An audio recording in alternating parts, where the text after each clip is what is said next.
आज मैं लेके आई हूँ वेज स्प्रिंग रोल की रेसिपी। इसे हम घर के सामान से ही बिल्कुल ही आसान तरीके से और एकदम बाजार जैसा तैयार करेंगे।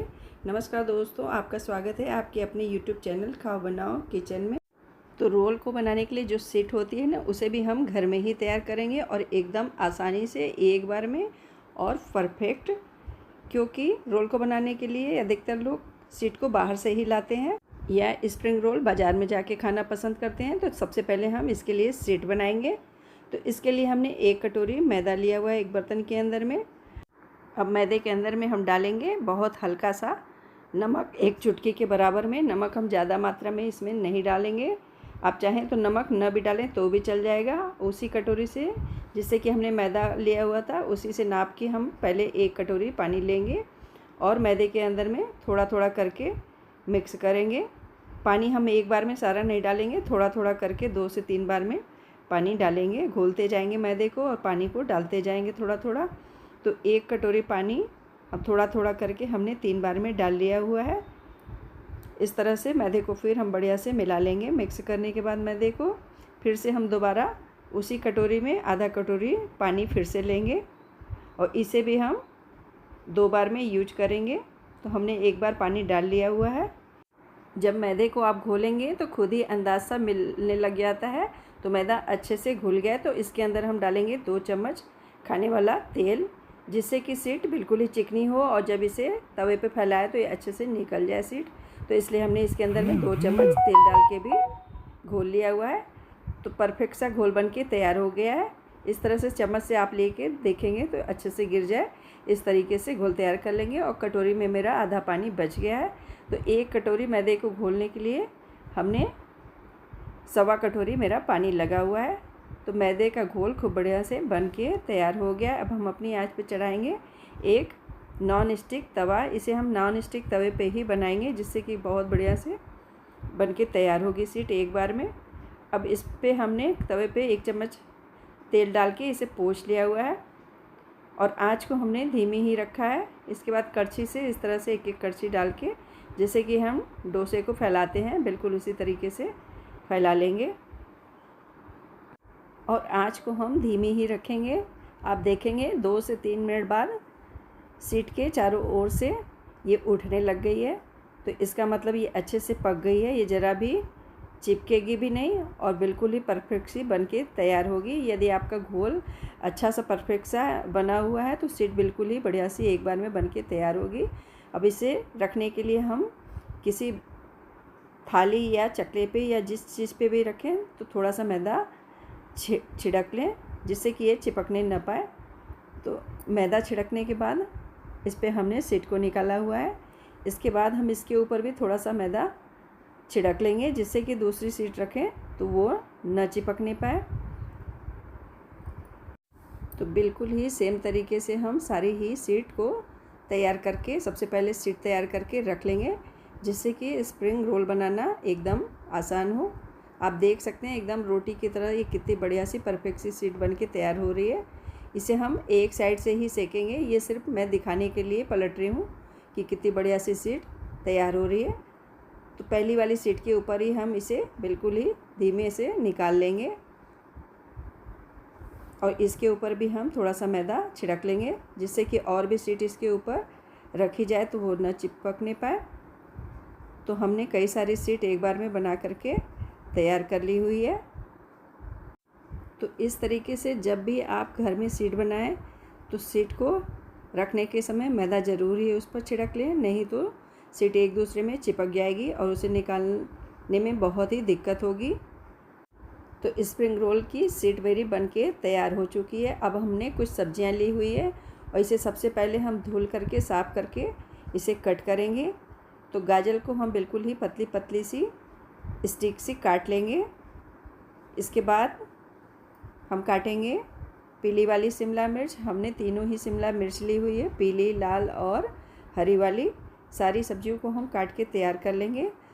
तो घर में बनाए हुए स्प्रिंग रोल में आप अपनी मन मुताबिक की सब्जियां यूज कर सकते हैं जो आपको पसंद हो। तो नॉर्मली लोग स्प्रिंग रोल के अंदर में प्याज, शिमला मिर्च, पत्ता गोभी, बीन्स वगैरह ही यूज करते हैं। इस स्प्रिंग रोल के अंदर में पनीर उतनी अच्छी नहीं लगती, इसलिए हमने पनीर का यूज़ नहीं किया है। अगर आप चाहें तो पनीर भी यूज कर सकते हैं। तो अब इसे हम पकाएंगे। तो हमने अपनी आंच पे एक कढ़ाई रखी हुई है और उसके अंदर हमने डाला हुआ है 2 चम्मच देसी घी। आप चाहें तो देसी घी की जगह बटर भी डाल सकते हैं, चाहें तो आप तेल का भी यूज कर सकते हैं। तो घी के अंदर सबसे पहले हमने 8 से 10 लहसुन की कलियों को चॉप्ड करके रखा था, उसे डाल के 2 मिनट भून लिया हुआ था। उसके बाद हमने इसके अंदर में प्याज डाल करके भुना हुआ है। अब इसके अंदर हम सारी ही सब्जियां कटी हुई डाल देंगे और आँच को तेज़ ही रखेंगे। तेज़ आँच में ही इसे हम 2 से 3 मिनट ही भूनेंगे, ज़्यादा नहीं भूनेंगे, जिससे कि इसका क्रंच बना रहे। इसके बाद हमने इसके अंदर में 4 हरी मिर्च को लंबाई में काट के डाला हुआ है और स्वाद के अनुसार नमक। उसके बाद आधा चम्मच हमने कुटी हुई काली मिर्च डाल करके इसे हम खूब बढ़िया से मिक्स कर देंगे। आप देखेंगे कि सब्जी को मिक्स करने के बाद थोड़ा थोड़ा ये पानी छोड़ने लग गई है, सारी सब्जियां पानी छोड़ने लग जाती हैं। अब इसके अंदर हम डालेंगे 1/4 चम्मच हमने रेड चिली फ्लेक्स डाला हुआ है, साथ में 2 चम्मच हमने टोमेटो केचप टेस्ट के लिए डाला हुआ है। और अब डालेंगे आधा चम्मच सोया सॉस, साथ में आधा चम्मच हम विनेगर डाल देंगे। आप चाहें तो इन सारी चीज़ों को स्किप कर सकते हैं। सोया सॉस, टोमेटो केचप और विनेगर को आप चाहें तो सिर्फ नमक और काली मिर्च डाल के भी बना सकते हैं। तो आपको जैसा टेस्ट चाहिए वैसे मसाले आप इसके अंदर यूज कर सकते हैं। तो अब इसे हम खूब बढ़िया से मिक्स कर लेंगे।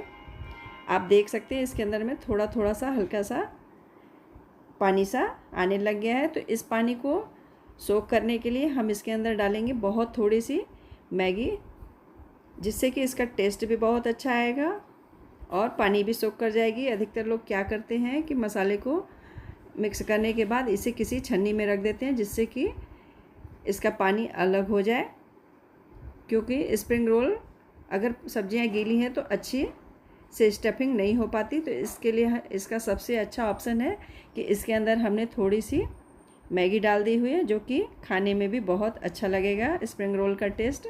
और इसे हम बिल्कुल ही धीमी आंच में ढक देंगे 2 से 3 मिनट के लिए, जिससे कि मैगी अच्छे से पक जाए। तो सब्जियों के साथ में मैगी भी आधी पक चुकी है। अब इसके अंदर हम डालेंगे आधी कटोरी कटी हुई पत्ता गोभी और इसे भी बढ़िया से मिक्स कर लेंगे। और पत्ता गोभी भी थोड़ा सा पानी छोड़ती है, इसका अपना ही पानी होता है। तो इसी पत्ता गोभी के पानी के सहारे मैगी खूब बढ़िया सी परफेक्ट सी पक जाएगी। तो सब कुछ मिक्स करने के बाद इसे हम ढक्कन से 1-2 मिनट ढक के पका लेंगे। आप देखेंगे कि सब्जियों का क्रंच ज्यों का त्यों बना हुआ है और मैगी भी खूब बढ़िया से पक चुकी हुई है और स्टफिंग में ज़रा भी पानी नहीं है, एकदम सूखी सूखी सी स्टफिंग बन के तैयार हुई है। तो इसका पानी वगैरह हमें छानने की भी ज़रूरत अब नहीं रह गई है। तो इसके अंदर हमने थोड़ी सी हरी कटी धनिया डाल दी हुई है और इसे किसी प्लेट में निकाल करके इसे ठंडा होने के लिए रख देंगे। तो ठंडा होने के बाद ही हम इसकी स्टफिंग करेंगे। तो आप देख सकते हैं कितनी कलरफुल स्टफिंग अब बिल्कुल ही क्रंची सी बन के तैयार हुई है। आप चाहें तो इसे यूँ भी खा सकते हैं। इसके अंदर जो मैगी डाली हुई है इससे स्प्रिंग रोल का टेस्ट बहुत ही ज़्यादा बढ़िया बन के तैयार होता है। तो मेरी स्टफिंग भी तैयार हो गई है, साथ में सीट भी तैयार हो गई है। तो आप देख सकते हैं स्टफिंग भी कितनी बढ़िया सी बनी हुई है। साथ में मैं दिखा रही हूँ कि कितनी पतली पतली सी और कितनी परफेक्ट सी सीट भी बनके तैयार हुई है। तो जब भी आप घर पे सीट बनाएं तो मैदे को और पानी को नाप के बनाएंगे तो सीट एकदम परफेक्ट सी ही बनके एक बार में तैयार होगी, एकदम पतली पतली सी। तो अब हम अपने स्प्रिंग रोल को असेंबल करेंगे। तो एक सीट को लेकर के इसके अंदर हम साइड में रख लेंगे 1 से 1.5 चम्मच स्टफिंग को हम नीचे की ओर ही रखेंगे और इसे सबसे पहले हम ऊपर से फोल्ड कर लेंगे एक बार। इसके बाद हम मैदे की स्लरी लगा लेंगे। जो हमने सीट के लिए मैदा घोला हुआ था वही घोल हमने इसके अंदर में लगाया हुआ है थोड़ा सा। इसके बाद हम एक साइड से इस तरह से मोड़ लेंगे, फिर दूसरी साइड से भी इसे ऊपर की ओर मोड़ लेंगे और फिर ऊपर से नीचे की ओर फोल्ड करते जाएंगे।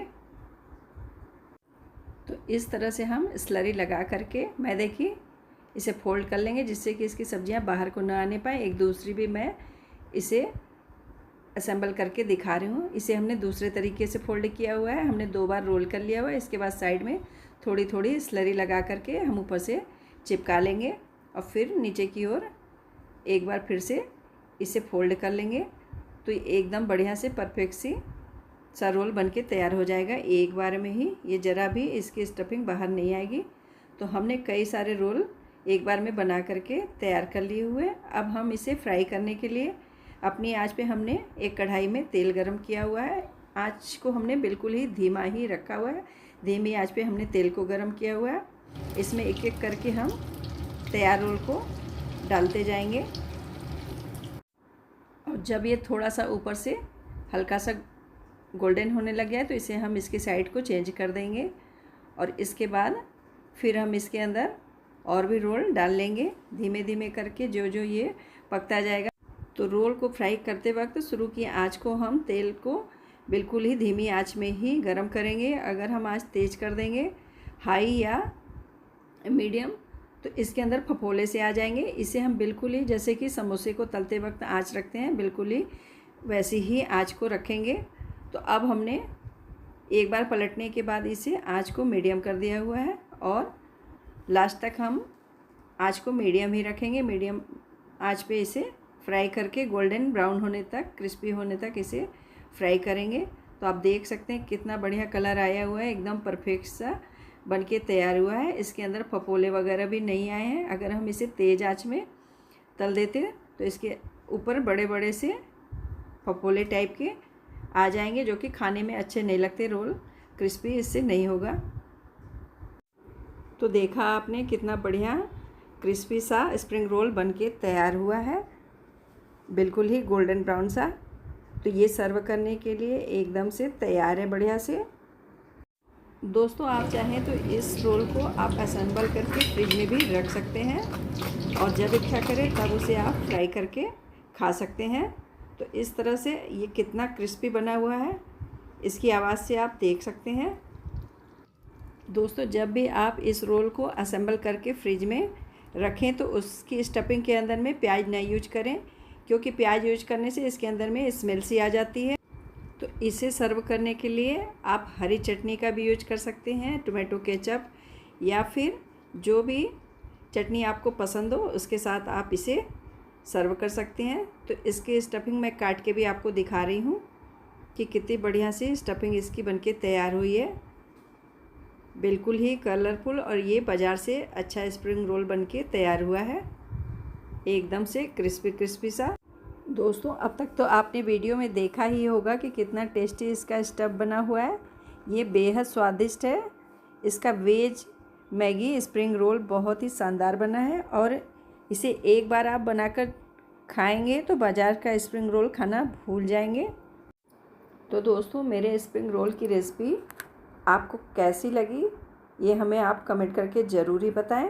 अगर रेसिपी अच्छी लगी तो इसे लाइक करें और अपने फैमिली और फ्रेंड्स के साथ शेयर भी करें। अगर आपको मेरी रेसिपी पसंद आ रही है तो हमें कमेंट करके ज़रूर ही बताएं, तभी तो हमें पता चलेगा कि मेरी रेसिपी आपको कैसी लग रही है।